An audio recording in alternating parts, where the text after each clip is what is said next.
The endless open ocean, full of mysteries.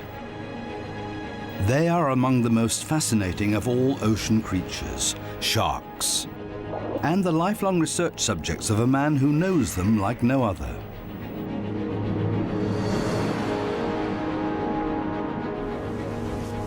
Professor Samuel Gruber. He's been researching sharks for more than 50 years. How do sharks live? What social structures do they have, if any? Gruber is looking for answers to these and many other questions. And in order to understand them, it's best to live amongst them.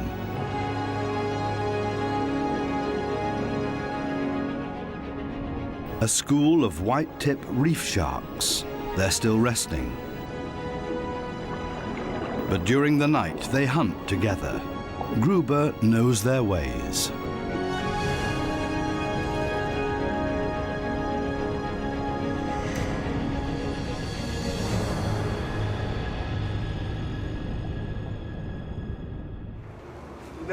Sam Gruber is about to board a flight to Bhamini Island in the Bahamas.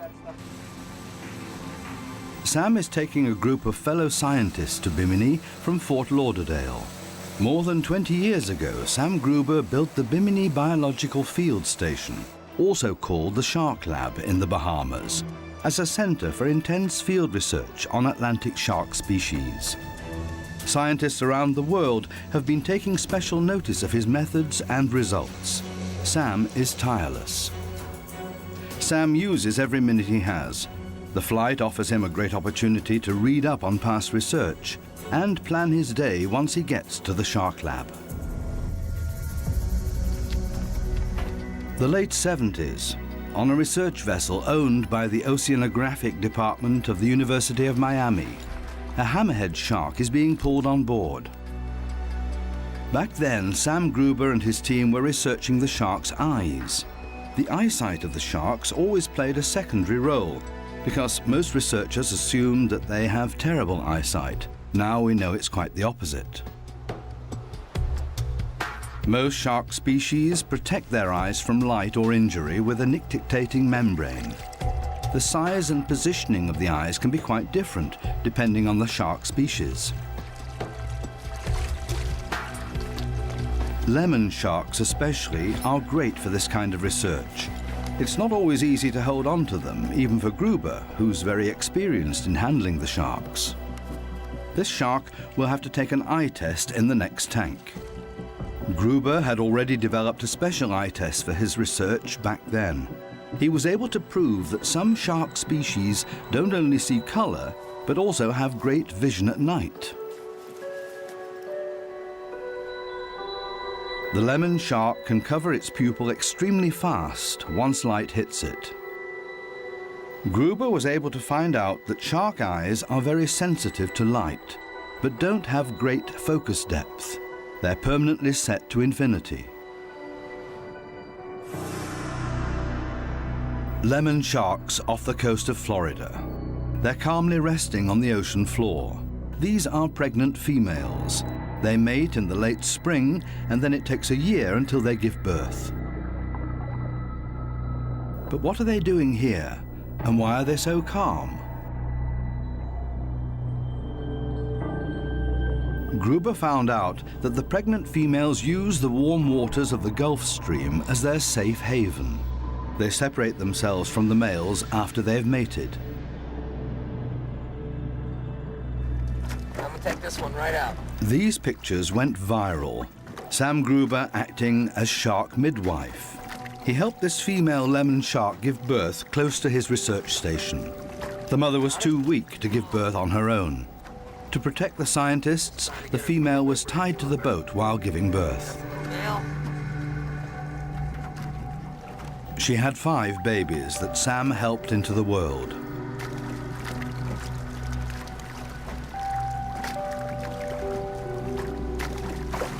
Off they go. Bhamini Island is located around 50 miles east of Miami. This small island, separated into North and South Bhamini, is the most northern of the Bahamian Islands and a mecca for divers and sport fishermen. The mangroves are the most valuable asset these islands have. It's a unique habitat and nursery for many ocean inhabitants, especially sharks. Well, Bhamini is Sam's second home, and these mangroves are the main research location for him. We're here to follow him and document his latest research.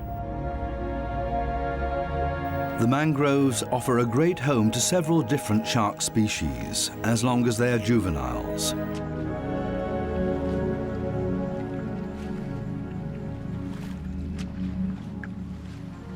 Hideouts and protective areas are all part of the mangroves, and it also offers a place where the animals can mate in peace and quiet.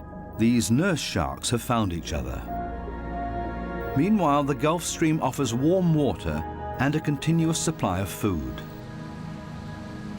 Eagle rays have also found a home here. Their pectoral fins swing like wings. Their long tail is whip-like and quite dangerous.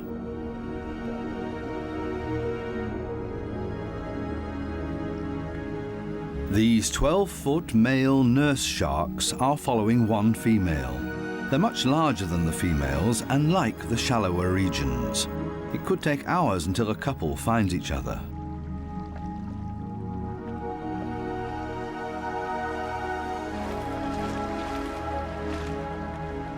The males are always in the majority and therefore often have to fight for a female.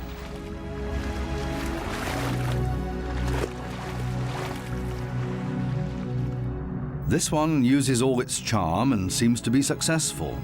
They're getting closer to each other. The females are very choosy and take their time.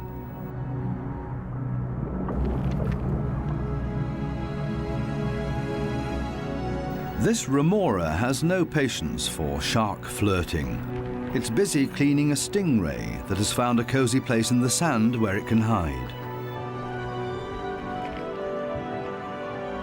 There's an abundance of fish all around Bhamini. It's especially good for the juveniles that will arrive here soon.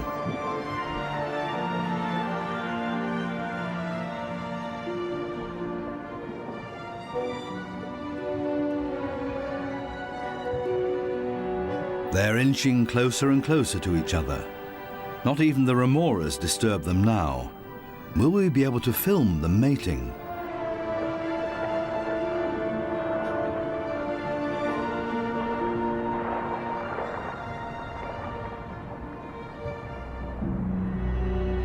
We're on standby. And then all of a sudden it happens. The male nurse shark becomes active.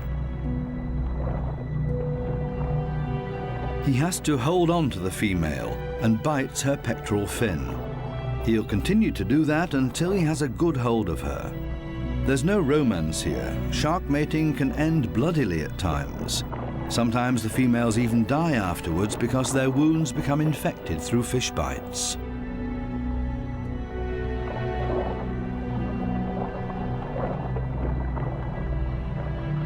The male has to turn the female on her side or turn her over all the way. It's quite a challenge for him.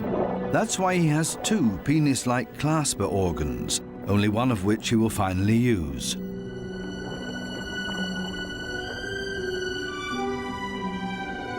It only works if the male is parallel to the female.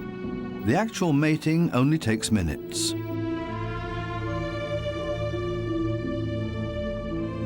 Those who don't get their chance can always try again after a few minutes' rest.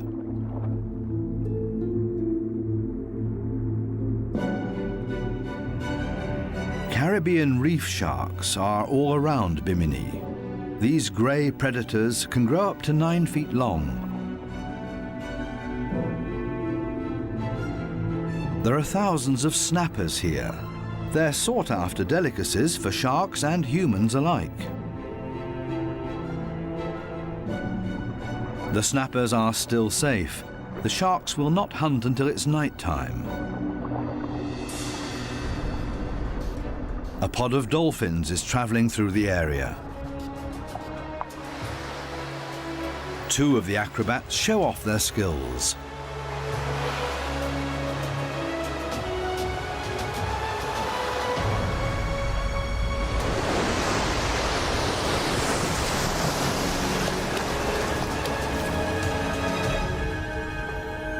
Similar to the sharks, the dolphin females also use the shallow regions around Bimini to give birth. The dolphin baby is born while the mother continues to swim. Pictures like these are therefore extremely rare and pure luck. There are only a handful of scientists that have as much experience with shark research as Samuel Gruber. Together with the young biologists Kate and Steve, he prepares for an excursion to the tiger sharks. Tarpons are busy huddling together underneath the boat. The silver torpedo-like fishes can grow up to 7.5 feet.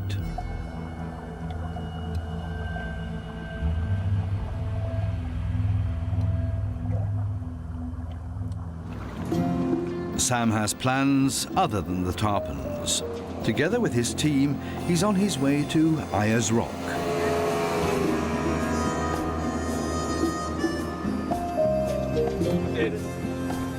After a 20-minute boat ride, they meet up with the team that caught a young tiger shark during the night. This is an ideal research candidate for Gruber. In order to get better insights into the behavior of these sharks, they'll be tagged with a transmitter.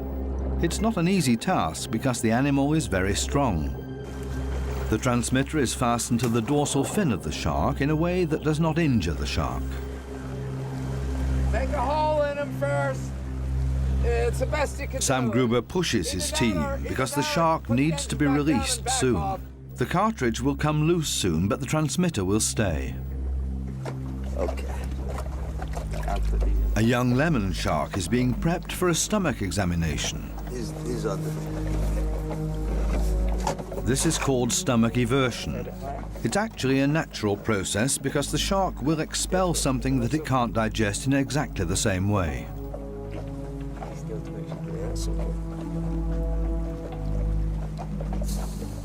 The biologists want to find out what kind of fishes and how many these juveniles feed on in the mangroves. The shark seems a bit out of it when it gets back in the water. The examination was very exhausting for the animal. The biologists help him recover quickly by feeding him oxygen, and the animal returns to normal very soon after.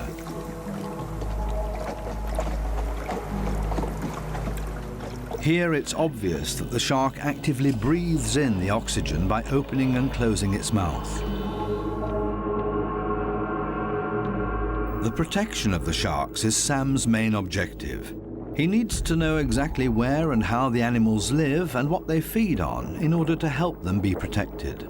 The Shark Lab has a large fenced-in area off the beach for field research.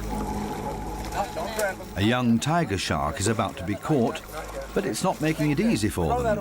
It's always a challenge to catch these sharks, even for these very experienced scientists with their dip nets. I get that net over him like a plant. I haven't got it. Sam has no fear of the shark. He tries to handle this shark with his bare hands. All right, rotate it back, rotate it back. I've got a hold of it while you do that. All right, there we go. He's obviously very experienced and quickly turns the shark on its back. Once the shark is turned over, it goes into tonic immobility and can be handled easily.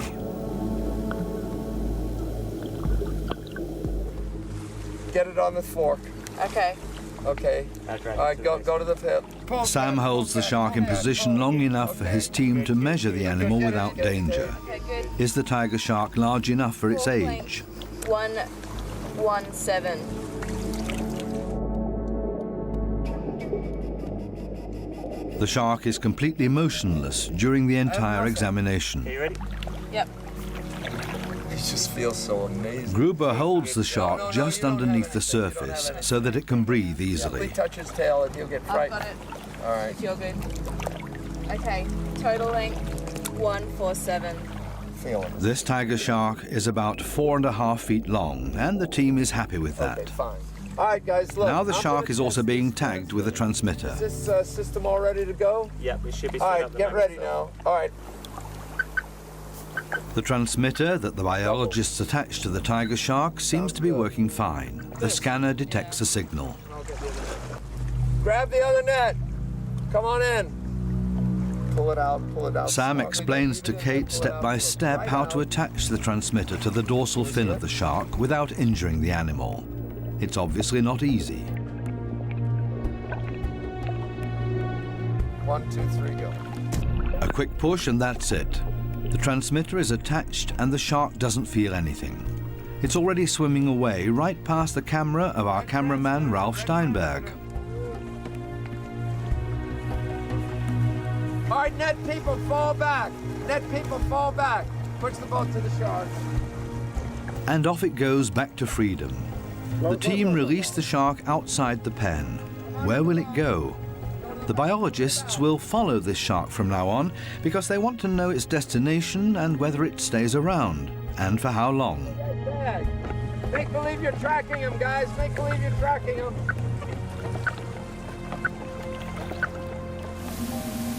The tiger shark leads the team directly into the mangroves. Sam knows that they stay here for about 3 years. The boat does not fit through here. Sam has brought us to a magical place.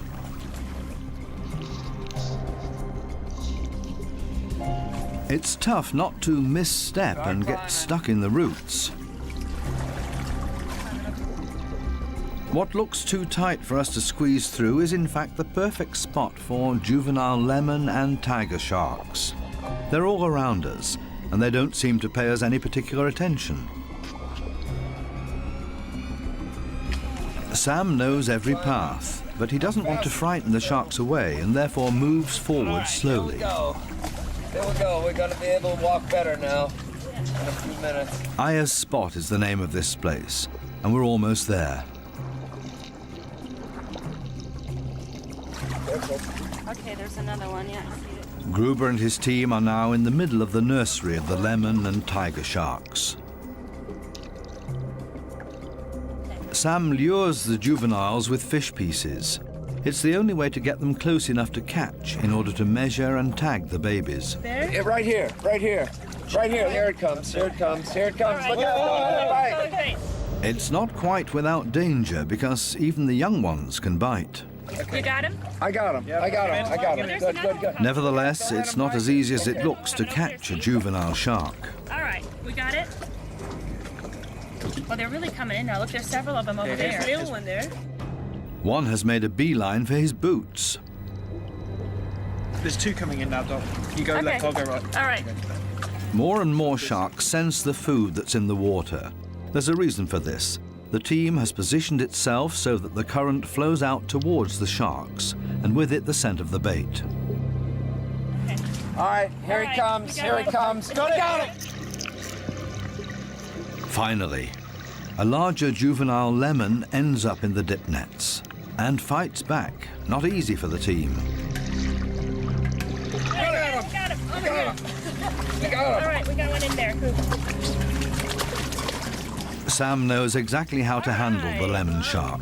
Nevertheless, it's still tough for him. Yeah, male. All right. Little male, cool. Little male. All right, good, good. Without anybody noticing, another family member stops by. Better safe than sorry. The shark can bite onto the handle of the dip net. It's fighting hard, and the biologists would rather it bite into the pole than their hands. And this is how to calm a shark.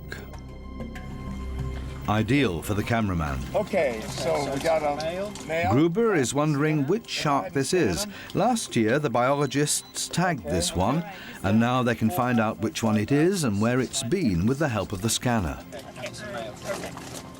Another step. The biologists take a DNA sample. Okay, good. It will later be examined in the lab and the data recorded. Good. The small hole it left will heal quickly, no problem for the shark.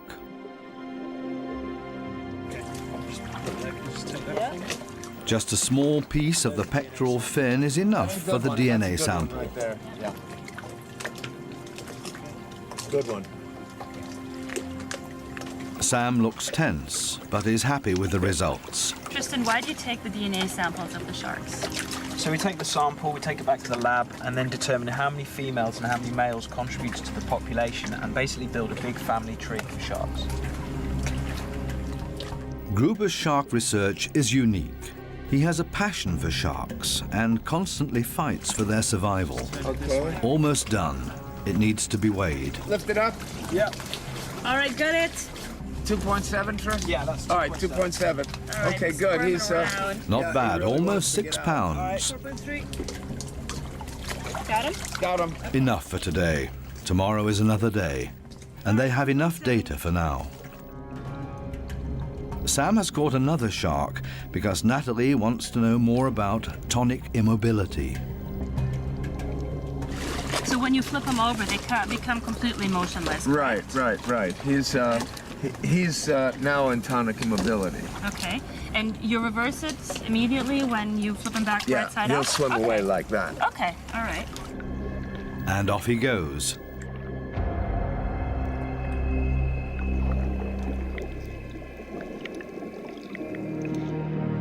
A long workday nears its end. Unfortunately not for the biologists. They will continue as soon as it gets dark.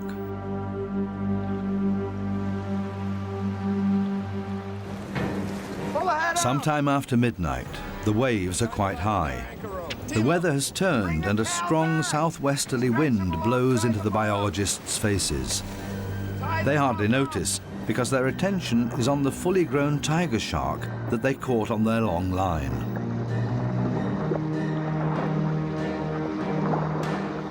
Gruber pays close attention because a mistake made by anybody on the team could be catastrophic. Head in the water! They pull the very large predator towards the boat with a rope in order to measure the animal. It's essential for everybody to pay close attention to the animal's behaviour and be extra careful. A fully grown tiger shark can measure up to 17 feet. Tiger sharks are second in line behind the even more dangerous bull sharks in the famous shark attack file. What are you doing now? What are you doing? Wait a minute, wait a minute! This tiger shark will also receive a transmitter. Gruber will leave nothing to chance. As soon as the shark calms down, the biologists spring to action. The transmitter is attached to the animal's dorsal fin. What is it that makes Bhamini so unique for shark research? Female lemon sharks come to Bhamini Island because they have a wonderful mangrove habitat for the babies to give birth and grow up in. These mangroves provide both food and protection for these youngsters.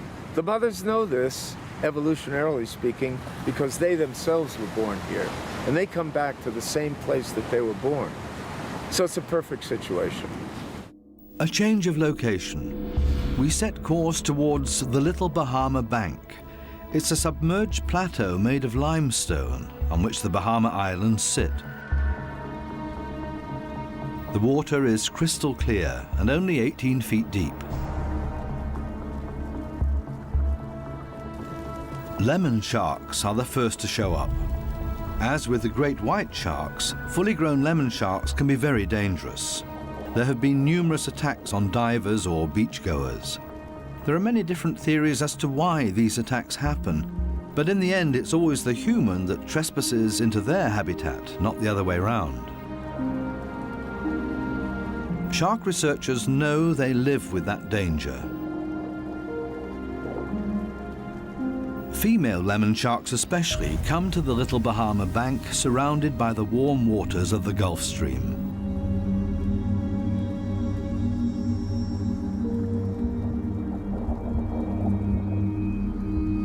During his research, Gruber has been able to prove that lemon sharks react especially to bright colors such as yellow or orange.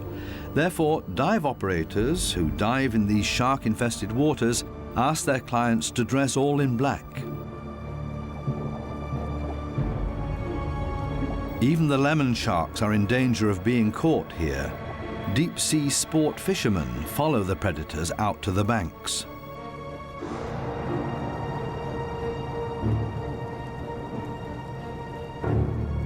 Lemon sharks feed on anything. They will devour octopuses just as readily as seabirds or even other sharks. They hunt primarily during the night.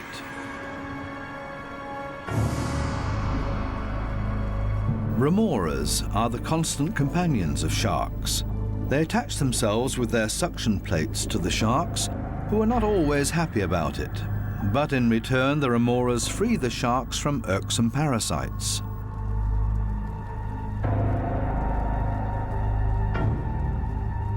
Lemon sharks can live for up to 20 years and weigh up to 440 pounds. We reach the banks with the Sunracer.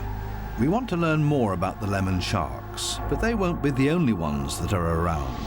About 20 of the lemons greet us as we are trying to get into the water.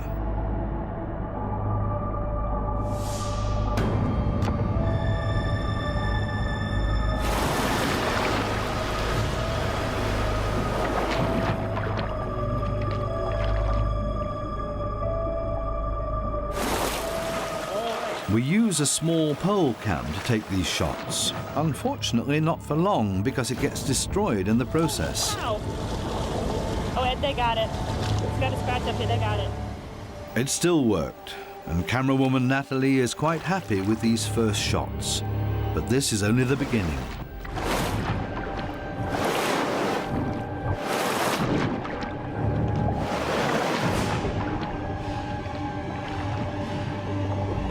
There are 4 divers on the back deck and about 70 sharks. Not something for people with weak nerves, but it is a unique opportunity to get great shots of the lemon shark's life and behaviour. Also on Natalie's team is the shark expert Jim Abernathy. Nevertheless, this is not an everyday dive for any of them.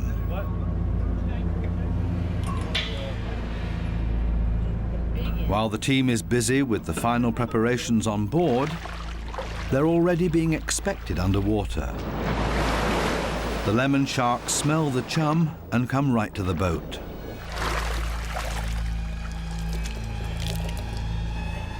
The tanks are full, the equipment has been checked, and the cameras are on standby. The team is ready to go.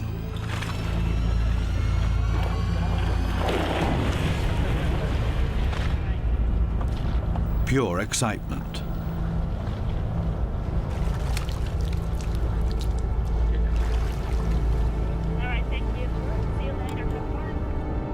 But lemon sharks are not the only ones waiting down here. There's also a 15-foot tiger shark.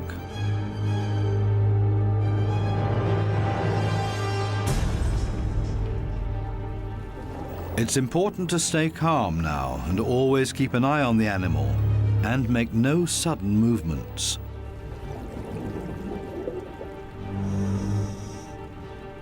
It doesn't take long, and the giant tiger shark finds Natalie especially interesting. Jim is immediately by her side and intervenes.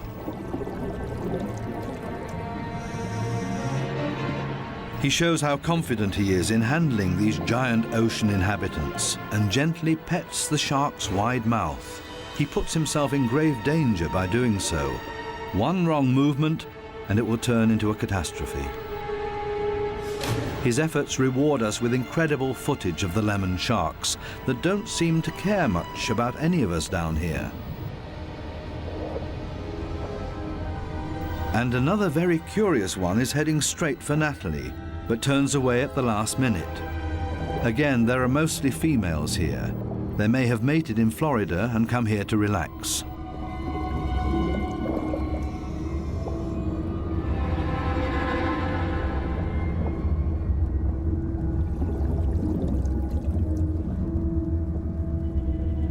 The tiger shark is back. Tiger sharks are considered to be among the most dangerous sharks in the oceans.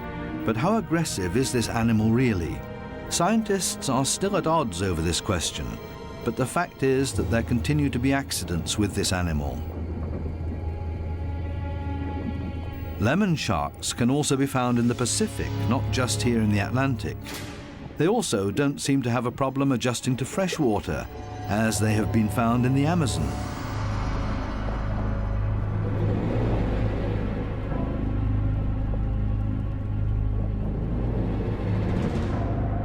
Remoras are fighting for the best sharks. It reminds us of a taxi stand in a large city. If they're too late, they will miss their ride. Luckily, there are enough sharks here to go round. It seems that these two have missed their ride. Maybe the camera team will give them a lift. Remoras live on the edge, so to speak, because if they're not careful, they'll end up being dinner. This one has found success. A tiger shark lets the remora ride with him. The eponymous pattern on the back of the shark can be clearly seen now.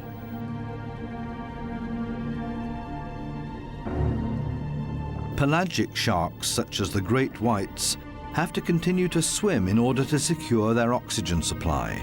Lemon sharks don't. This lemon shark is resting on the sand. It opens and closes its mouth continuously. The animal is breathing actively. For the longest time, scientists held the belief that all sharks have to constantly swim in order to breathe. Obviously not true.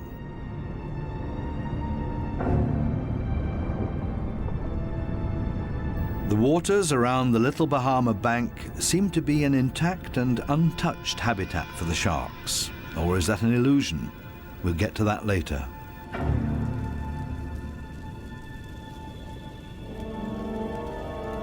Even the tiger shark seems to be used to the divers now. Or is it? The shark is coming closer and closer. The large black eye is very prominent on tiger sharks. Danger averted?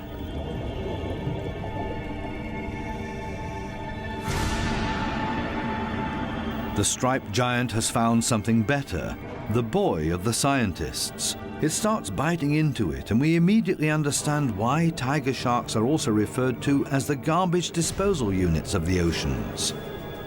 Things such as car tires, shoes, and plastic bottles have been found in their stomachs.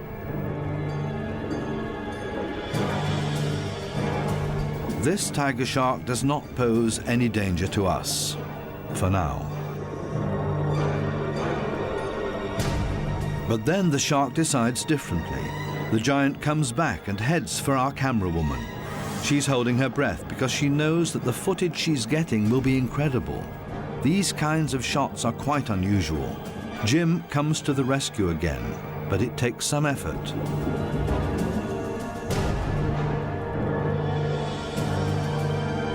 Shark attacks often end fatally because the animals will take off a limb with one bite of their razor-sharp teeth, and the victim will bleed to death.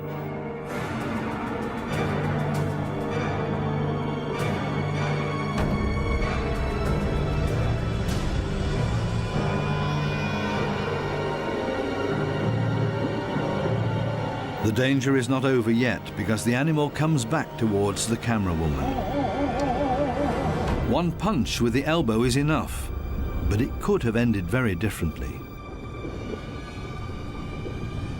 The tiger shark has had enough for today and withdraws, and the camera team also feels that it's time to surface and finish up.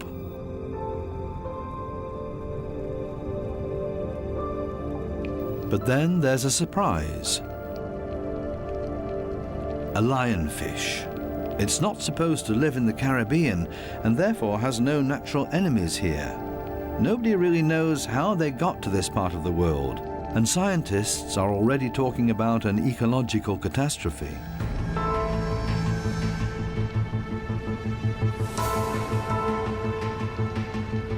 The spines on the lionfish's back, tail, and pectoral fins contain poison that they use for their own protection. The sharks therefore leave this invader alone. The groupers see a food competitor in the lionfishes, but nevertheless have no defense towards this intrusion.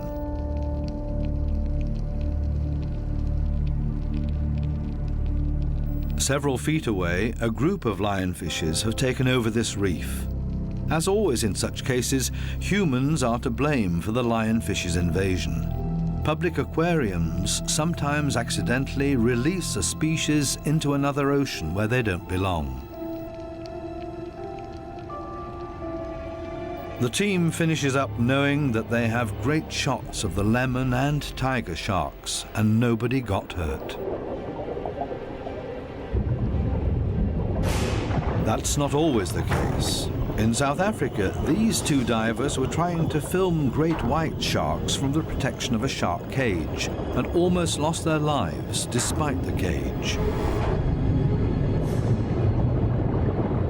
They are spectacular and frightening pictures of a shark attack. The animal forges into the cage and tears it apart, meanwhile locking the tourists into the one place where they should have been safe.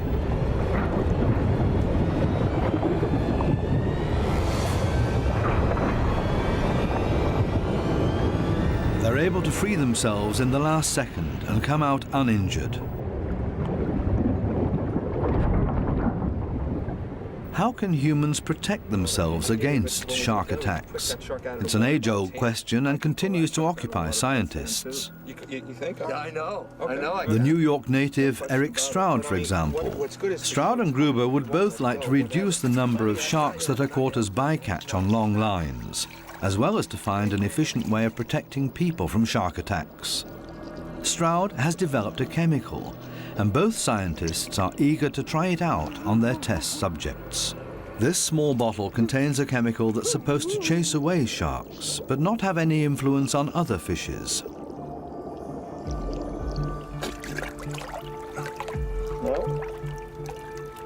Stroud sprays a small dose of it into the water, and the hungry nurse shark withdraws immediately. It doesn't last very long, and the sharks come back hungry for the bait. Another try. Eric Stroud knows that he will be injured if one of the sharks bites his hand. This dummy hand contains a fish, and the sharks are therefore drawn towards it. They start acting more and more wildly. Within seconds, the shark starts biting into the dummy hand. Now Eric has to react quickly, but he's too slow. Sam changes the technique and has put the shark into tonic immobility. Eric can take more time and doesn't have to use the chainmail gloves. This test is very important for his research. Very slowly, still moving. Eyes closed. Okay, It works, and all the shark wants to do now is get away from it. What does that mean? His eyes closed. eye closed. Oh, so, Sam also feels that this shark repellent works. okay, I see. So much so that they're ready to test it in the open Get ocean. them to the surface. They Eric don't has wanna tinkered a bit with the dosage of the chemical, and Sam lures the reef sharks towards the Okay. boat with bait. We have here about 10 Caribbean reef sharks. One of them is very big, beautiful one, and it has a tag on it. A larger group of reef sharks takes advantage of this sudden and unexpected meal.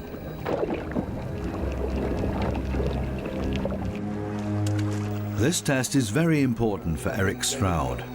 If he can make this work, he'll be able to sell his chemical to fishing fleets, dive shops, and lifeguards worldwide. Big business for his fledgling enterprise. The test is simple. Lure them in first and then chase them away. As soon as the cartridge hits the water, it opens up and spews the repellent. There. The sharks take off as soon as they smell it. Get them! Get the sharks now! Notice that there's fish right there feeding. When the sharks were there, the fish were gone. We threw the repellent and the sharks disappear. They try to come back in and they still disappear. Surfers and swimmers especially are prone to shark attacks all over the world. Has Eric Stroud been able to find a way to stop these attacks before they become deadly? The mysteries of sharks don't always have to be solved in the ocean. Here in Gainesville, Florida, there are many of them to uncover. Documentary producer Natalie Tesha-Ricciardi is visiting Gordon Hubbell. Not only the sharks' mouths hang open here, The former director of the Miami Zoo owns the largest shark jaw collection in the world. He's considered to be the most knowledgeable expert on the history and lifestyle of sharks. I used to think the males had narrower teeth and bigger teeth, but that's not true. Gordon Hubbell owns shark teeth and jaws from the most exotic species. He's also considered to be the expert on fossilized and prehistoric shark species. Gordon is also a taxidermist and works on all of the jaws and teeth himself. Currently, he's preparing a megalodon jaw, the great-grandfather of all shark species. These teeth were found in Denmark.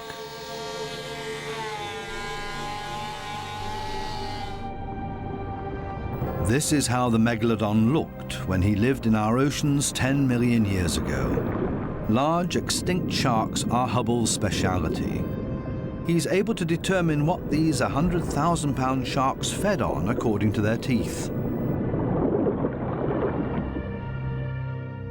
We leave Florida and set course towards Cocos, a small island off the Central American coast.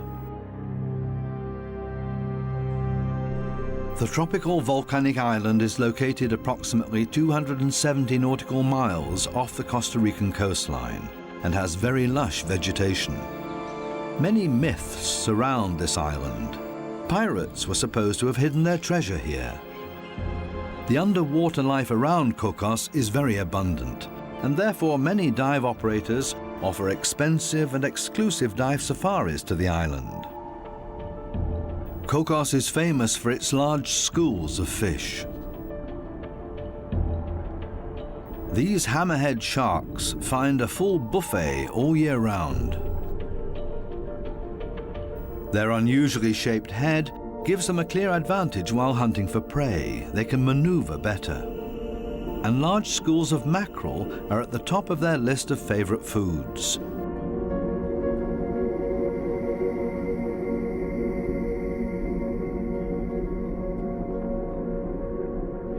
A rare wahoo.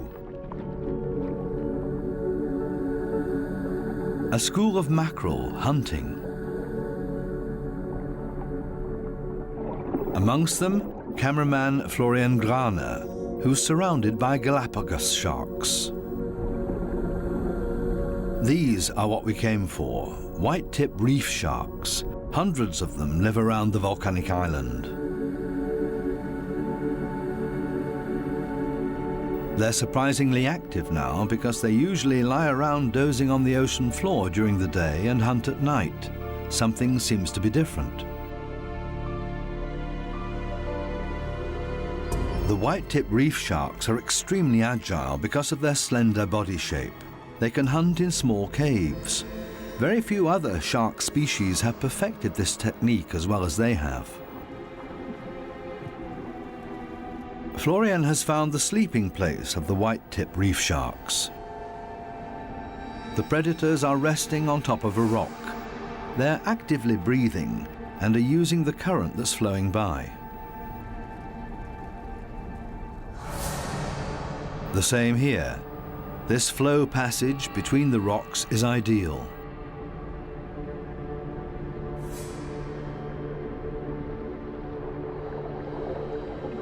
This shark species likes companionship.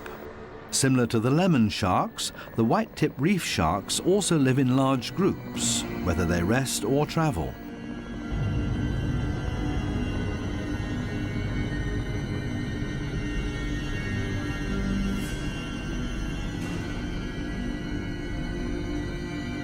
These types of sleeping places also function as a cleaner station. The cleaner fishes make house calls for them here and clean their mouths and gills, which benefits both of them. What seems to be growing out of the sand in the background? These striped straws are in fact garden eels that can grow up to 15 inches straight out of the sand. They are not on the menu of the sharks.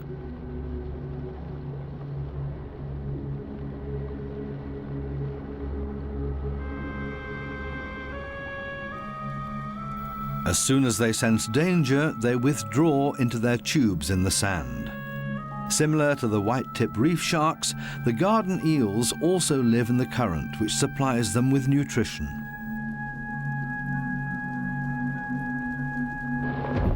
The white-tip reef sharks have started to hunt.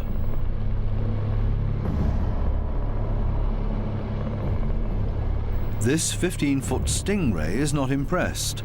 It's busy being used as a taxicab at the moment, much to the enjoyment of the passengers on its back.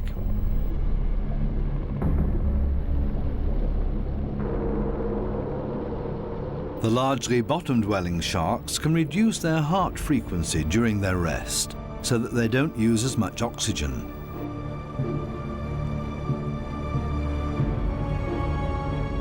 Not much longer, and it's night time. The white-tip reef sharks are starting to become active. They're ready to hunt.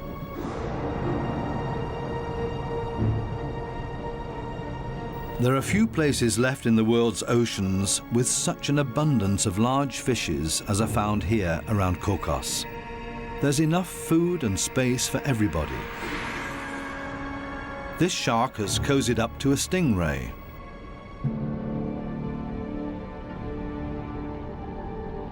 Rays and sharks are part of the same family, but don't necessarily get along, a scene reminiscent of the story of the Ark in the Bible. Cocos Island's real treasures are found underwater.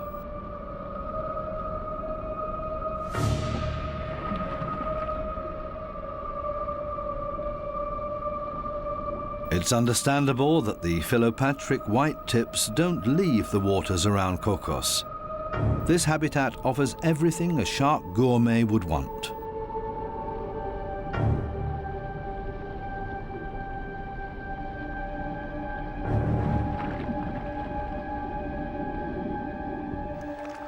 Sunsets in the tropics are short and beautiful. Time enough to prepare for a night dive. Cameraman Marty is checking his equipment. It needs to be done before each dive, because once they're down there, there's no room for error. Everything has to work.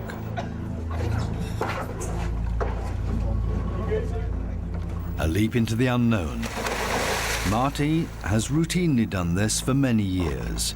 His camera equipment is handed to him.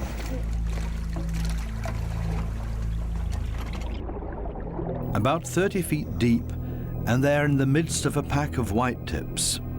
The experienced divers have picked the right spot, and the sight of the predators hunting is spectacular.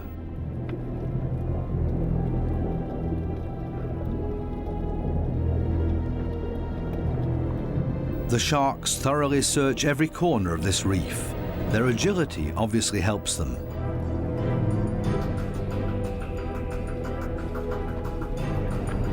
Even the large barracuda is part of the pack with the desire to feed.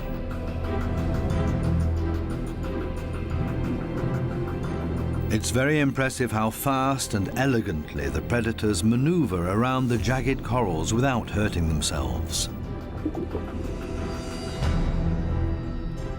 And they certainly aren't careful, because sharks have often been observed tearing apart an entire reef block in order to find food.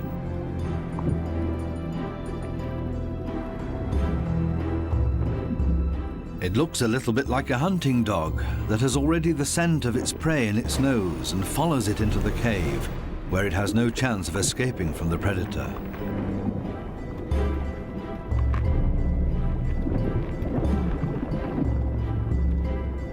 The view from above clearly shows that the white-tip reef sharks hunt together at night.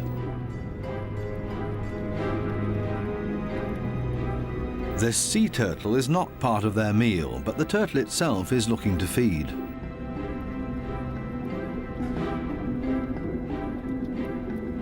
The barracuda is standing by.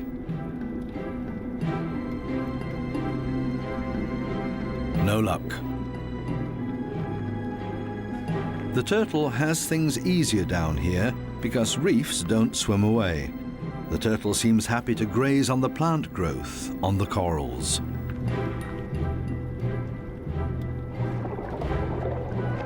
The sharks are getting more anxious as the night goes on. They've started to hunt with more intensity.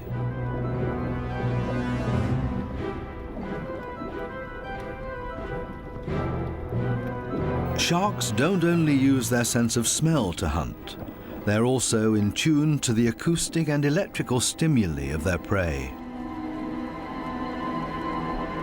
This shark has detected the electric impulses of the place and is successful again.